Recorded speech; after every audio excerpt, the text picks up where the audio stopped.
എന്താ എന്താ രാത്രി ആണെന്ന് പറഞ്ഞേ? നീ ഇവിടെ ഒന്നിരുന്നേ.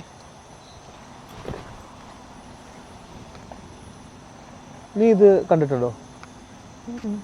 ഇതാണ് വേലത്തൂർ മന. ഇത് പറയാനാണോ നീ എന്നെ വിളിച്ചെത്തിയെ? നൂറ്റാണ്ടുകൾക്ക് മുമ്പ് അവിടെ ഒരു യാഗം നടന്നായിരുന്നു, സർവരക്ഷായാഗം. എല്ലാ ആത്മാക്കളെയും ക്ഷേത്രത്തിലേക്ക് കൊണ്ടുവരാനായിരുന്നു ആ യാഗം നടത്തിയത്. എന്നാൽ അവിടെ അന്ന് ഇല്ലാണ്ടായത് ആ കുടുംബത്തിലെ എല്ലാവരുടെയും ജീവനായിരുന്നു, ഒരാളൊഴികെ.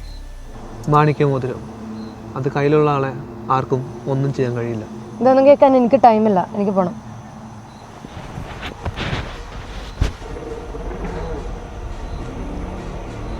അന്ന് രക്ഷപ്പെട്ട ബാലൻ എൻ്റെ പൂർവികൻ. നൂറ്റാണ്ടുകൾക്കിപ്പുറം നവഗ്രഹങ്ങൾ ഒന്നു ചേരുന്ന ദിവസം എൻ്റെ പൂർവികർ കാത്തിരുന്ന സുഖം. നീ മാത്രമല്ല, നിന്നെപ്പോലെ 1000 ആത്മാക്കളെ ഞാൻ കൊണ്ടുവരാൻ പോവുകയാണ്.